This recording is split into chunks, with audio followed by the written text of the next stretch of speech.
Let me begin. Rovelyn Baterbonia is still in the process of bringing her son home. Rene has not yet been laid to rest. She remains in grief so profound it defies description. A grief made heavier by the fact that she learned of her son's death, not from a university official standing beside her, but from a phone call she almost did not answer, thinking it was a fan ordering jersey merchandise of her son. She confirmed that Rene had truly died through a video call, looking at his body on a screen, alone and in transit. Mahirap kami, pero malaki ang respeto namin. Sana maintindihan ninyo. We are poor, but our dignity is immense. That dignity demands truth. The family of Chukwuemeka Divine Adili mourns in Nigeria, waiting for answers from a country that promised to take care of their son. Their grief is no less. Their right to the truth is equal. Rene Clerc Bobet Baterbonia was 18 years old. He was the second of 7 children born of Rovelyn and Rene Sr. in Talacogon, Agusan del Sur, a family that measured hope in the inches their son grew and the trophies he carried home. He was their greatest hope. He told his coach in Davao that he would not come home for 5 years because he was going to lift his family out of poverty. He meant it. He was the kind of young man who meant what he said. He left Talacogon for Manila on June 4, 2026, carrying everything his family had ever dreamed for him. He was 4 days into that future when he died. I repeat, 4 days. Chukwuemeka Divine Adili was 21 years old. He came from Nigeria to the Philippines with a dream that only the truly brave carry across an ocean. He wore the Blue Eagle uniform with genuine pride. His family received him back in Nigerian soil, in a land that never knew him as a Blue Eagle, only as a boy who left and did not come back. Those were sons. On Coach Baldwin's video statement, we acknowledge the same. We acknowledge Coach Baldwin's appearance and the sincerity of his grief. But grief is not accountability. What he expressed was remorse. What he did not provide were answers.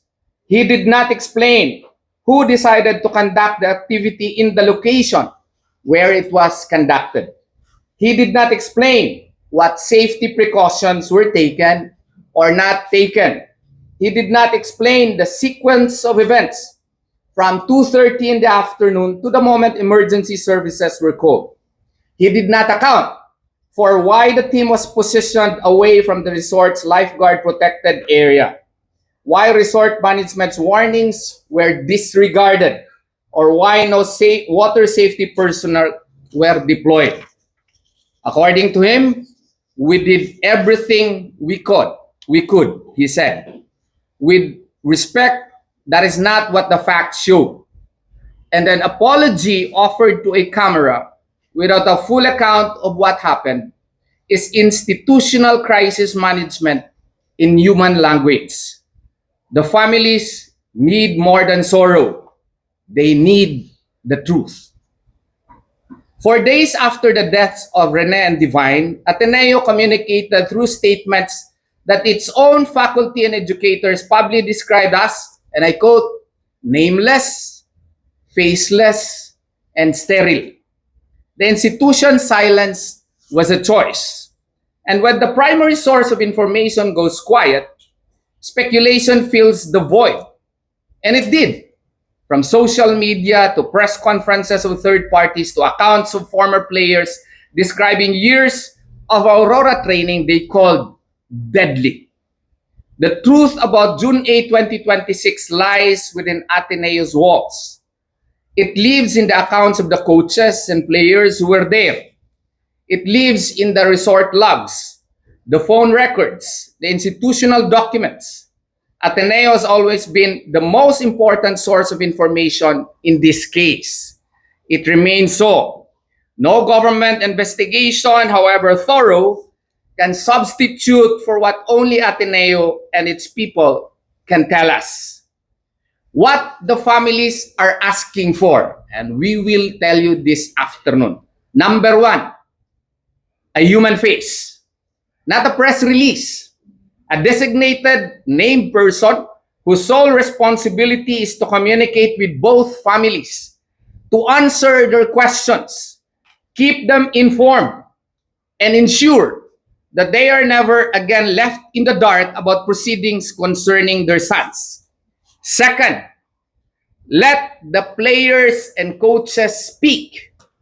The young men and the coaches who were in the water that day, who witnessed everything, deserve the institutional guarantee that they may speak freely and completely to investigators, to families, to the public, without fear of consequences to their scholarships, their roster positions, or their standing in the program. Number three, a full account, a point-by-point chronological account of everything that happened during the Aurora stay.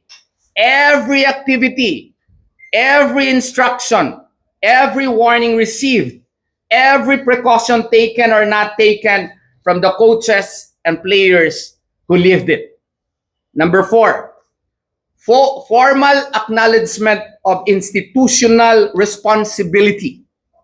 Not condolences, but a direct acknowledgement that Rene and Divine died under Ateneo's watch during an Ateneo activity, and that the institution accepts responsibility for what happened and what was not done. Number five, proactive unconditional support for both families, offered freely, without conditions, without quick claims, as an act of justice, not strategy. Ateneo de Manila University is a Jesuit institution. Its values, magis, cora personalities, men and women for others, are not merely institutional branding. They are a promise made to every student who walks through its gates and to every family that entrusts their child to its care. Rene chose Ateneo because he believed in that promise. Divine chose Ateneo because he believed in that promise. Their families entrusted their sons to Ateneo because they believed in that promise. Ateneo's own faculty wrote publicly to the university president, and I quote, "Come forward in person with humility and acknowledgement of wrongdoing and lapses in judgment, risk mitigation, communication, and care for our students." End of quote. These are not the words of adversaries. They are the words of Ateneans who believe the institution is capable of more than it has shown. Its alumni are asking, its students are asking, its faculty are asking. Its own community is holding a mirror to the institution and asking whether the values it professes are the values it practices in the hardest moments. According to the prayer of St. Ignatius of Loyola, I quote, "To give and not to count the cost, to fight and not to heed the wounds, to toil and not to seek for rest, to labor and not to ask for any reward, save that of knowing that we do your holy will." End of quote. We call on Ateneo de Manila University, therefore, to leave that prayer now. Not through lawyers, not through managed statements, PR, but through truth, accountability, and the full force of the compassion it has always claimed at its own. The families of Rene and Divine are not asking for war.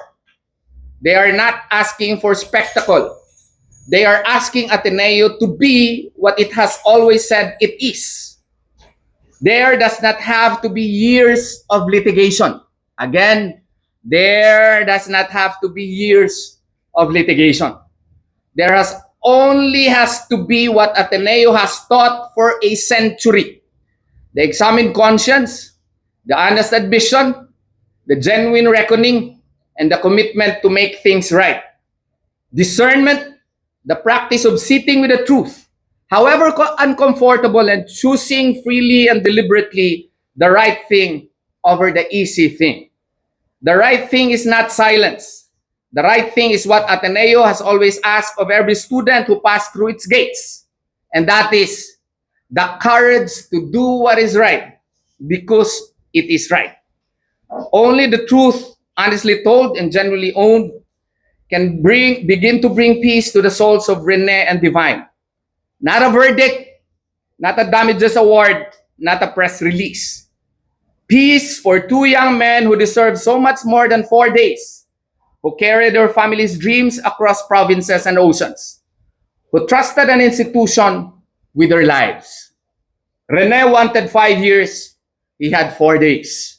Ateneo knows what to do. It has always known. The question, and the only question that remains, is whether the institution will choose freely and finally do it.